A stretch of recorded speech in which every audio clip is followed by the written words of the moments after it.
Hello and welcome to episode 1 of Let's Just Build Something. Development doesn't have to be hard, and the world needs more developers.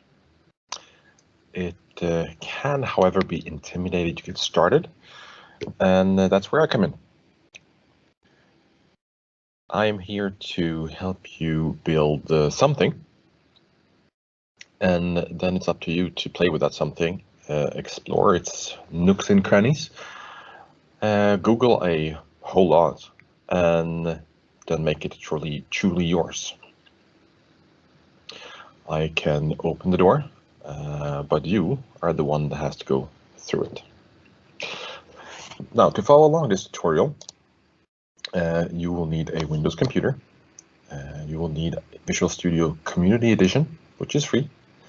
You will need an Azure subscription, which is also free. You will need a cell phone on which you can receive SMSs. It's part of the validation of the Azure account. And you will also need a credit card, for Microsoft's identity verification. And this credit card will not be charged if you follow this guide. I have tried, and my card is still happy. So, first off, installing the Visual Studio Community Edition, you browse over to visualstudio.microsoft.com/vs/community, or you simply Google Visual Studio Community Edition. Let's try that.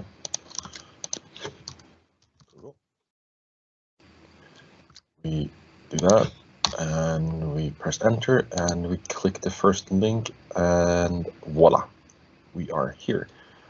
So you download Visual Studio, and you do the install. I'm not going to show you how that's done, but I do have some pointers done. Here we go. There they are. So you will need ASP.NET and web development pack. Once you've installed it, you can safely remove .NET Framework 4 to 4.6 development tools. You can safely remove .NET profiling tools if you want to, Entity Framework 6 tools, advanced ASP.NET features, developer analytics tools, or live share. You don't need any of these to just build something. You can have them if you want to, but then your Visual Studio will look slightly different from the one that I will show you. If you have chosen the options that I list, then you should install about 4.07 gigabytes and stuff. Go ahead and start that. And you can pause this video, because then while you're doing that, we can look ahead. We can do other stuff. While you're installing, let's create an Azure account if you don't already have it, and I presume if you are watching this video that you don't. It's azure.microsoft.com. Azure.microsoft.com.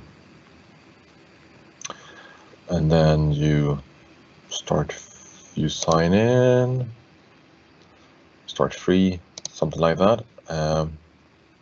You sign in, and then you choose to create a new account since you don't already have one. You enter an email address that you have, and then you're welcomed into Azure, or the Azure portal, where you can create a whole bunch of stuff. I'm not going to go into details. We have a very specific path that we are walking today. We will choose not to take the tour at this point. If you want to, then pause the video and come back to me later. Instead, we'll click create a resource. We will type in web, and we will choose web app. This thing will pop up. We will choose to create the web app, and then it will ask us to create a free Azure account. So we click start free. It says here that you will get some form of credit for 30 days. But the key here is that the stuff that we will use falls under this little section here it will always be free, they claim, so yay. Start free. We will end up here, and we will click start free again. And then we will fill in some stuff. I record this in Sweden. My name is Simon Amty. This is the email address I chose for this demo, and I chose not to show you my phone number. You fill in your stuff, click next, your phone number to get that SMS that I mentioned in the beginning to verify that you are who you say you are. Text me, they will text you a code, type in the code, verify, and then it is card verification time. Again, you will not be charged unless you actively upgrade, so it's safe. Type in your stuff, and then you're ready. So if you click go to the portal here, you will come see something like this. Free Azure advice recommendations, not interested. So X that out, and let's find our way back to where we were here somewhere. So we want to create a resource. We want to create a web app specifically. Create. And for this something, we're going to build a little notepad that you can access from anywhere. Your web browser, your phone, tablet, anything that has a web connection, really, internet connection should do. And so we have created a new web app. We're gonna name our resource group. We're just gonna put our stuff. Name it personal notepad, for example. Doesn't really matter, but that seems fair. Okay. Now, pop out to PowerShell by pressing Windows R. Type in PowerShell and OK. We need to create an identifier, and we will create an identifier, a name that we don't really care about, by using a little helper. So these little brackets, GUID, end bracket, new GUID to string n. You'll get some form of number here, a GUID, global unique identifier. Select that and right click to copy that onto your clipboard. Then back in the portal, when we are going to fill in the name of a web app, we just paste that in because we don't really care about the name for this example, and it has to be unique. So GUID helps us with that. So we've named our resource group and we have named our web app. Moving on, for this example, we're going to use .NET Core 2.2 on Windows. And we choose Windows because it will help make our deployment a lot easier later. And save me from introducing distributed version control as well. You're welcome. So let's keep it simple. .NET Core 2.2 on Windows. Moving on. Here you pick the region that is closest to you. When I record this video, I'm in Europe. So West Europe is close to me. Then app service plan. We don't want that. It is way too expensive for our purposes. We want something cheaper, ideally free. So we click change size and we switch from production to dev test and pick this little guy. Free. We like free. Free is good. Click apply. Click review create, and you have created a little home for your web app. Next up, we are going to create a storage account. So again, we click the create a resource and type in storage, pick storage account. Here, since we already created a resource group for our previous resource, we just selected the personal notepad resource group. We jump out into PowerShell again and use our friend GUID to create a new GUID. But this time we only want a GUID that is 24 characters long. So we say all the stuff we did before, .substring 024. We select it, right click to copy, back into the portal, and we paste that into the storage name, which is hidden here. So I pasted it in there, and then I left everything here, the default value. And as far as replication is concerned, I chose locally redundant storage, which is the least advanced replication strategy because we don't need super advanced stuff for this example. Access tier, ICE code. We click review create and then create. And if you end up with this little screen, so click on the resource group, click on the resource group that we are working with, and then we just add the resource from here. Same difference. Add storage account, create, we fill in all our stuff, including the name that you couldn't see before, and then review create, and we are done. So to follow on the analogy, I guess we create a basement where we can put our stuff in. Moving on, let's code. In Visual Studio, provided it's done, otherwise wait until it's done, we want to create a new project. We want to create a web project. So type in web and select ASP.NET Core Web Application. Once you've done so, give it a name. Personal notebook is what we're doing. Sorry. And just check place solution and project in the same directory for this example. We want to use ASP.NET Core 2.1 because Azure expects, well, 2.2 or lower. So 2.1 will fit that just fine. And in this example, we'll create a web application using model view controller. When you're done, it might look something like this in your Visual Studio. Our next step is to find the Solution Explorer. We'll do that by using the little search window. Type in solution, and we'll find Solution Explorer there. Shortcut, Control, Alt, L. So it might be worth trying to remember. In the Solution Explorer, we'll find the index.csca, that file there. Click on it and remove all the contents except for the first 3 rows. So you start up with something like this. In here, we want to add model, this page. We'll call it the notebook view model. We will add a form tag, ASP action store. You don't need to know what I'm talking about right now. Just do. In which we have a text area, ASP4 note.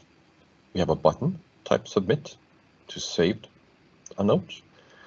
And below we have an unordered list. And for each note info in our model, we will create a list item with a link connected to the actions show. And we will pass note ID to that action method. We will display the title in the link and then a little timestamp for when the note was created.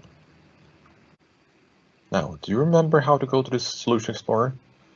Because that's what you need to do next. Once in the Solution Explorer, you find your project file, you right-click on it, choose Add, and add a class. We give the class the name Notebook View Model, and then you end up with a file looking like this. Here, you want to change the namespace so it looks more like a .NET type namespace.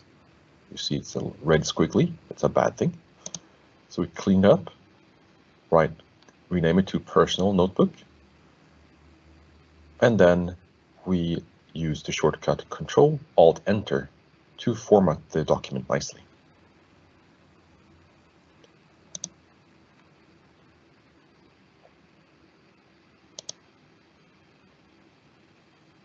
Now, put the new class window side by side with the index page so we can see both documents at the same time and create the properties that we need to create to make the application work.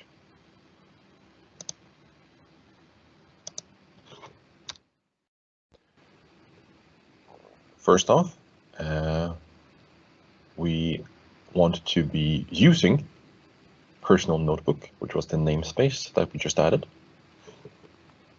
And when we do that, we can see that the notebook view model here goes from red squigglies to much prettier.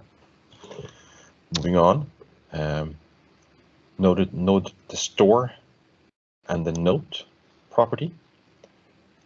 It has a red squiggly, so that means we need to do something. In the personal notebook view model class, we create a property, prop, and then tab to get something like this. Here, the note that we're working with is a type string. So we type string and then tab to set the focus over here. And we give it the name note. Press enter twice to complete that property.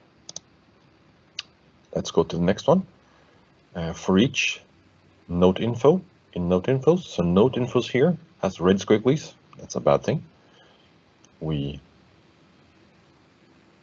can copy this bit, go over to our view model class, and here we want to create a list of note info.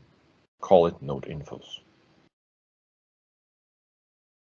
Here, note that the note info has red squigglies. We will address that soon.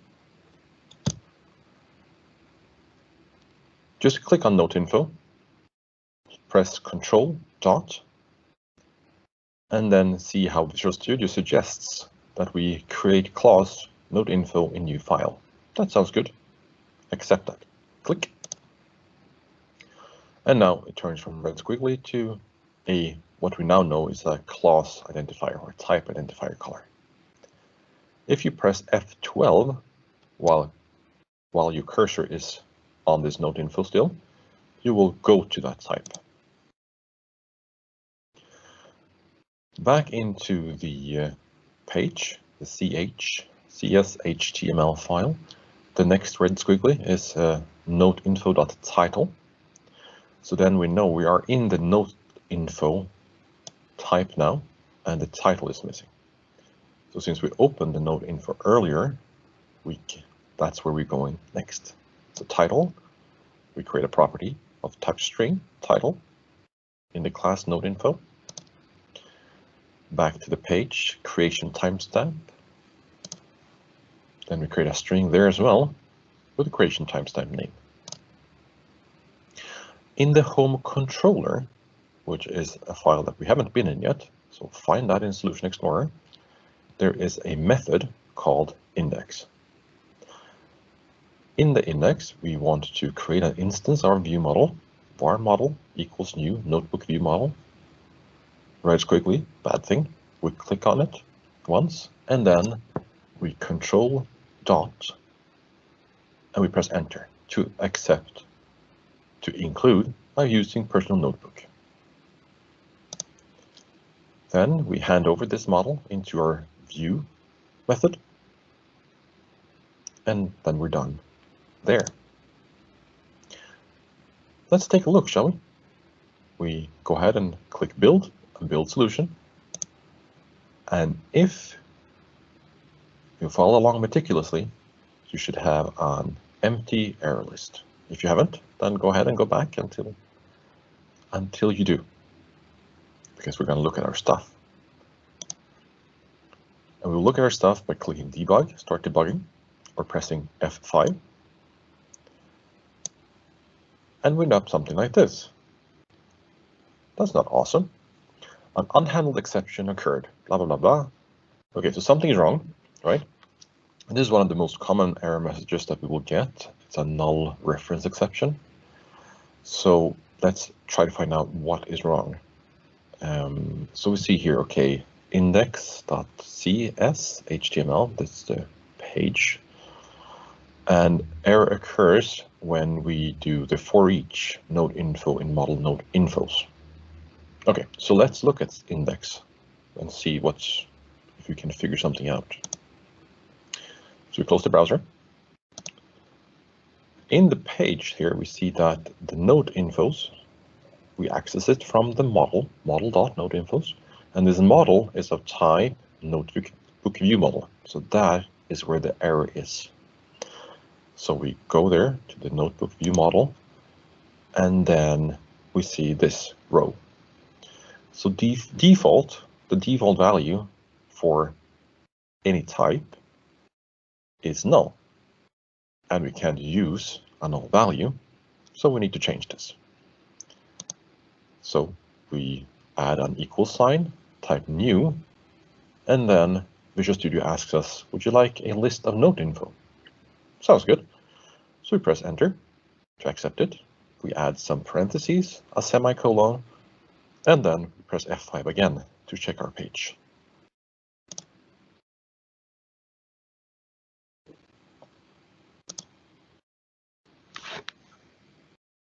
It worked. There's something. You made something. Good job. Okay. What next? First off, celebrate. You have just made an app. Impressive. Let's close the browser and add some pretend notes so we can start playing with our app, because so far it's rather empty. In the view model, where we added the list just now, add some squigglies and start typing new and space, accept the suggestion of creating a node info by pressing tab. In there, as soon as you type squiggly again, press Control space to list the members of node info, and press tab to accept the first suggestion, creation timestamp. Type in something, for example, today, comma, do the Control space again, tab to type out title. I suggest the title, I made an app. And now you see a red squiggly. That means something is wrong there. And that something is our friend, the semicolon. Add a semicolon and things should be fine. Now select the note code that you made, and press Control E-V to duplicate that. Then add a little comma in between the two node infos and press enter to format the document nicely. And then change the values for the second node info.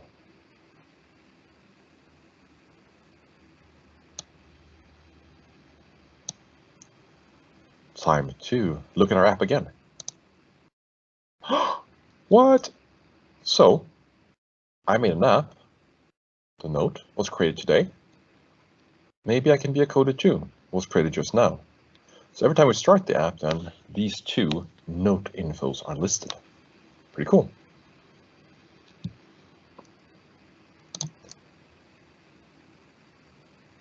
But what happens if we click them? Or so far, not a lot. Let's make something happen. Not cool. What we notice though is that it expects a action at show and pass along the node info node ID. And that also means that I forgot something. It happens. We need a node ID. So in our node info class, add a property called node ID of type string. Also in our view model, go ahead and give the node info's IDs. So the first node info can have node 1 as an ID, and the node info number 2 can have node 2 as an ID. Moving on to the view, where you see show, the link ASP action show, go ahead and change the ASP route node ID to have a little @ sign before the node info.node ID. So we pass the actual value of the node ID instead of the string node ID.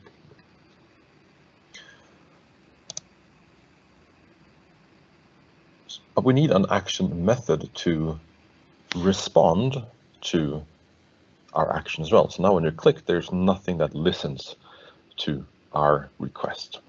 So we go to the home controller. We have an index method that listens to when you go to the app, and this index method returns a view, default view. Now we want to create a new method.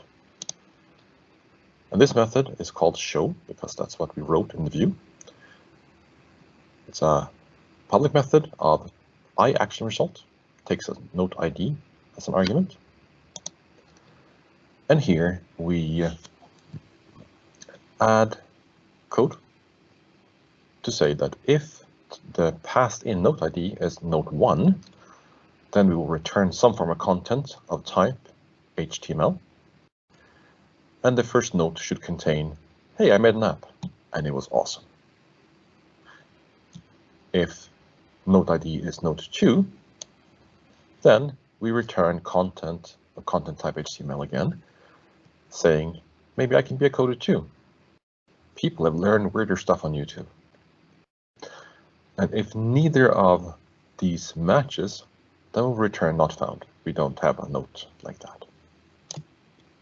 Let's try it out.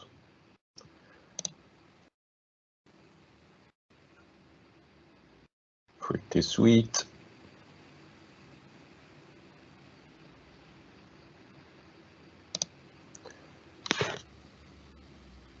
You rock. Moving on. Let's prepare storing new nodes. Because so far the application shows something, it works, but we can't really add to it. It's not really a notepad. So let's prepare storing new nodes, and we'll do that. We'll focus on this little block here. We have a form with ASP action store. In the form, we have a text area, ASP4 note, and then we have a submit button. So we want to create a method called store, taking a notebook view model as an argument. But here, since we're sending stuff from the page to our web server, we need to decorate our method with a post. So above the method, use brackets, start writing post, and accept the default. Here, we will eventually do something smart. So for now, we will make a comment, do something smart.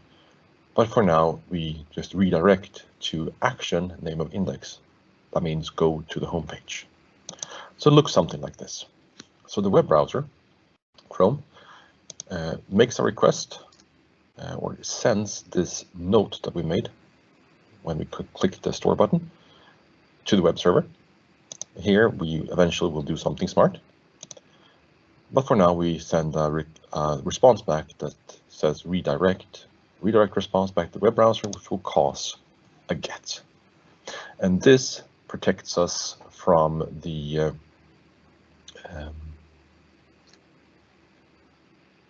this makes it so that once we've sent a note, if we refresh the page, it will not try to send the note again.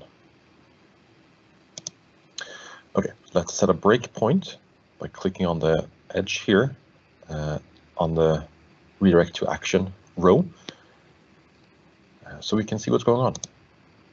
Run the application, type in something, click Save, and then we'll end up here. If we hover over model, we see that the note inside the model has the value hello, which is what we typed.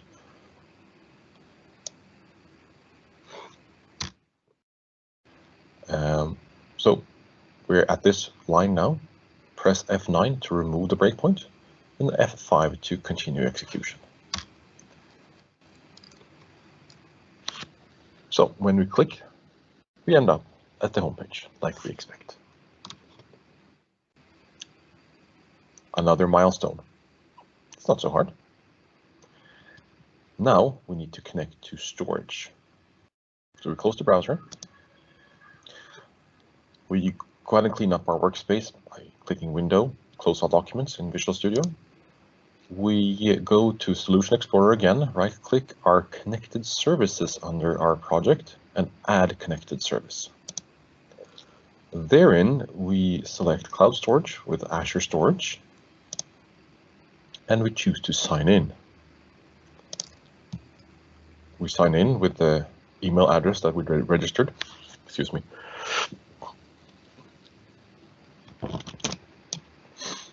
And we find our web application. It should be only one.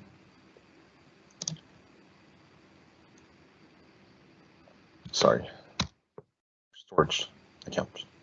Should still be only one.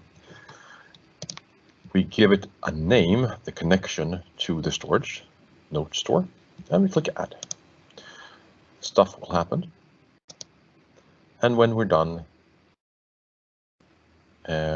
we can, you don't know how to do that after all, just click OK. If you want to know more what happened, a page will pop up, and if for it to be relevant to you, be sure to change from ASP.NET to ASP.NET Core, since that's what we're working with. But you don't need to read that to understand, to move on with this let's just build something tutorial. So the guide created a addition to our project called Azure Storage with a connected service JSON document. It also changed our app settings.json to include connection strings note store. And it created an entry in our user secrets, which is not a part of our solution, but it's stored elsewhere in our computer. And we want to keep them separate so that if we were to show our code to someone, we could do that without them actually being able to connect to our notes and reading our secrets. So that is good. Okay, to use storage then in our application, in our startup.cs file, find the configure services method, and in the beginning, start typing services.addTransient of cloud blob container, and there will be a red squiggly. So we Control Dot and enter to add a namespace using Microsoft Azure, Windows Azure Storage Blob.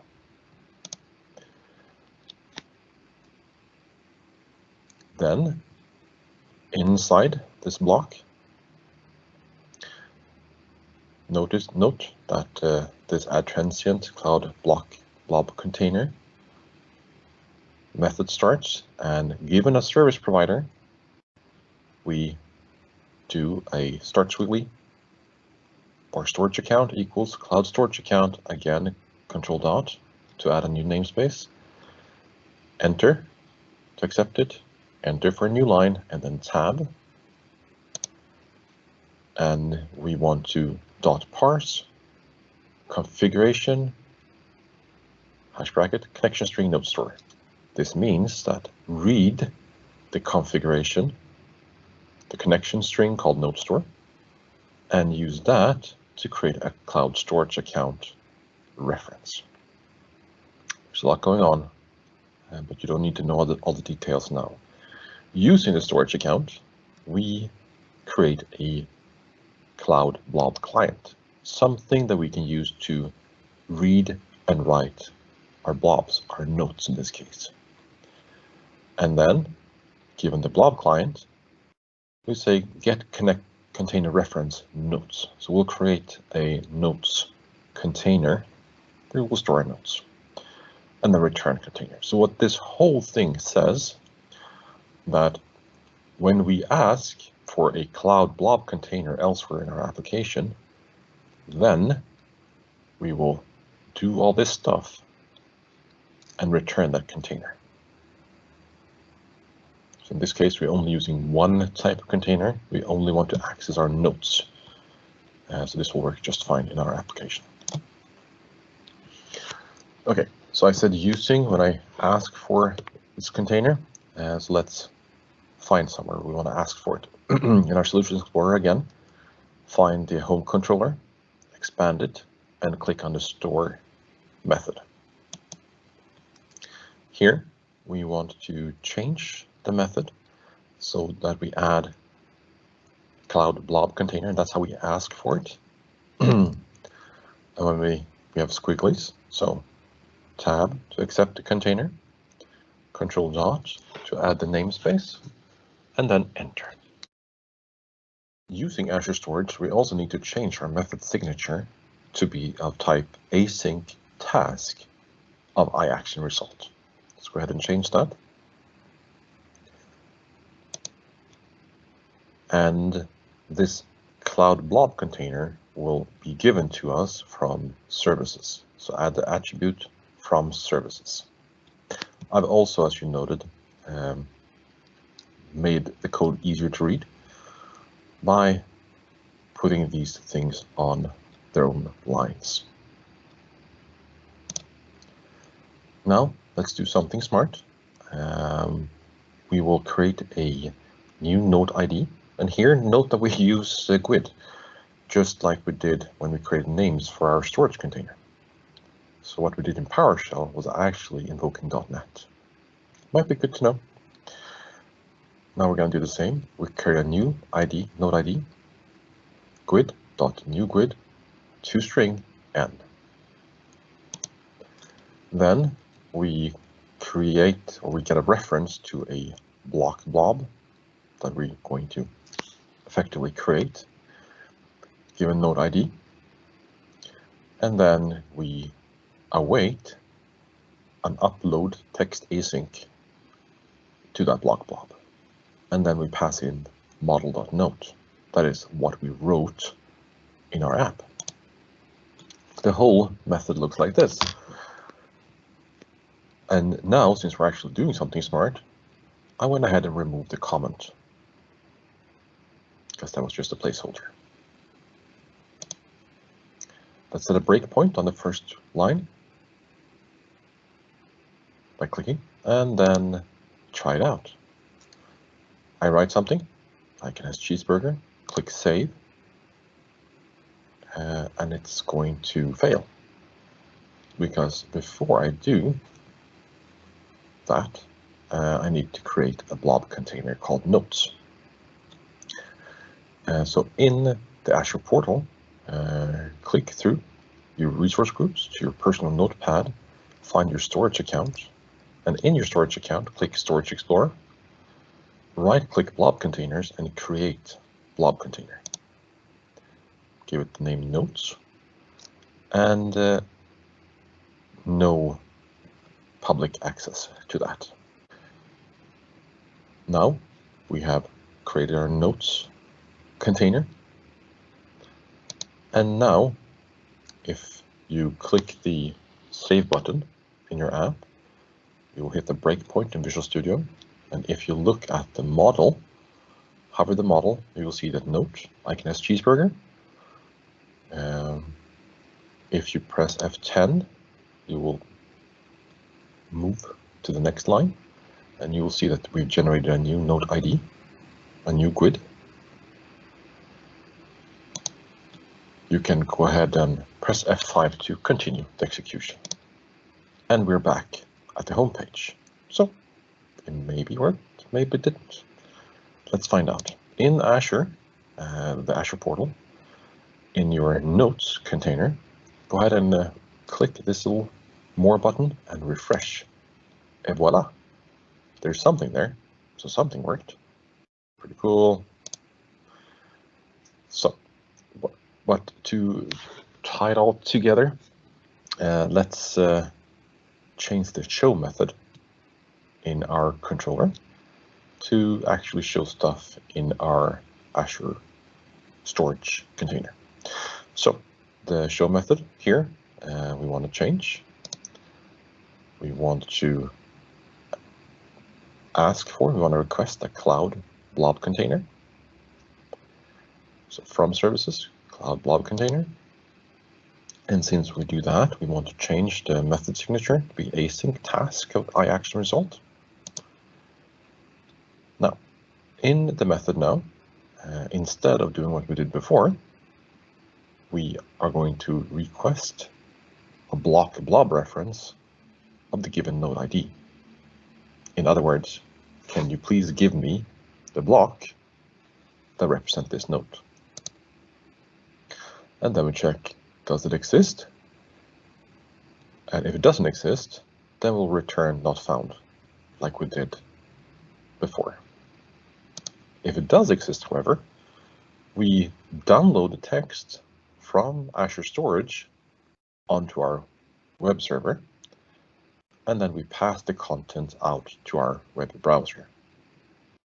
And we say, this content of this type. But we can't get a hold of a note, really, because there's no listing of notes. So that's where we come in next in the home page, the first view in your app, represented by the index method. We want to change this so it takes in a cloud blob container again from services, and then we need to change the method signature. You know this by now. We want to create a model like we did before, but then we want to enhance the model with stuff from storage in Azure.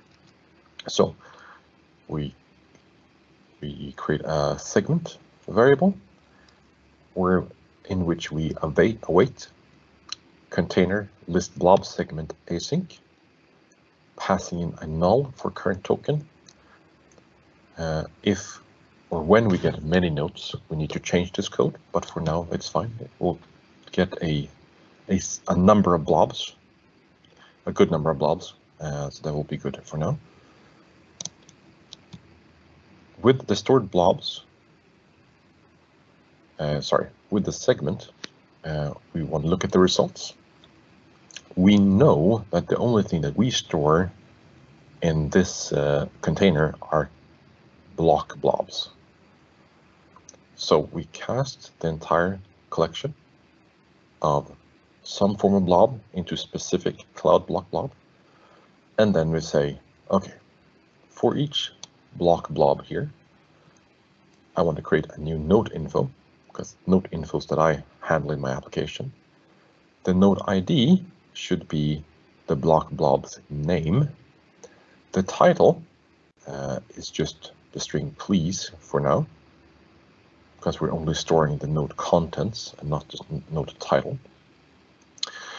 And the creation timestamp is the block blob properties last modified, if it exists. Otherwise, the string, I don't know. So this type of code is called link, for your information. You don't need to know that now. Then we add the stored blobs into the node infos.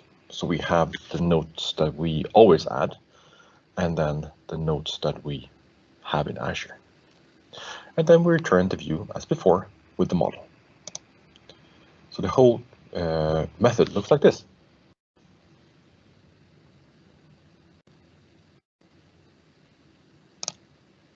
Let's try it out. Oh, so I made an app. Maybe I can be a coder too, which is the stuff that is always in the app, and then a please. And if we click on please, I can ask cheeseburger. So what happens here is that before I showed you a screen like this, and we should do something smart in the web server. Well, now we do. So now we upload text from the web browser through the web server into Azure Storage, and we download text from Azure Storage onto the web server and then to the client. Pretty advanced. Now, I did mention that this notepad should be accessible from any device, so it's time to publish it. In Solution Explorer again, go to your personal notebook project, right-click on it and choose Publish. When picking a publishing target, pick App Service and select Existing. Now we're going to find our home for our app server, our web app.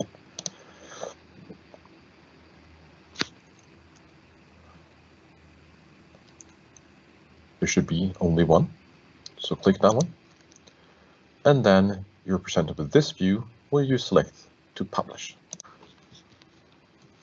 The output window will show stuff. And then when you run the app, you will be presented with something like this. Success? Well, we have published the app. Look, see. Your app ID on AzureWebsites.net. So we're somewhere. We're en route. But something's wrong. I happen to know what's wrong because I've done this before. So I will just show you. In your resource group, go ahead and pick your storage account. In there, select access keys, find key 1, and copy the connection string. You figure out by now that the application is up, the storage account is up, but the application that we published do not know how to speak to storage. So that's what we're figuring out now. Clipboard, click on your app service, go to configuration, connection strings, and add a new connection string. There, give the name note store, because that's what our application expects. Paste in the connection string and choose the type custom for Blob storage. Then it's added. Don't forget to hit save. And then, my friends, your application is successfully published on the internet.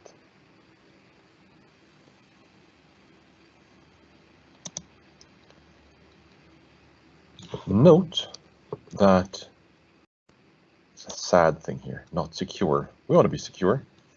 So back in Azure, in our app service, we click on the TLS SSL settings and we select HTTPS only.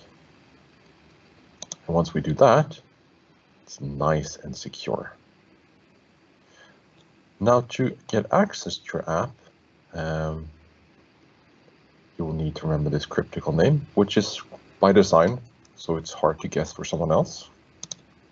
But it's easy for you to add a bookmark, and then you can share that bookmark with your phone, for example, or your tablet. So we're about done, but let's make you think a little bit. The 2 links, I made an app, and maybe I can be a coder too, doesn't work. Why is that?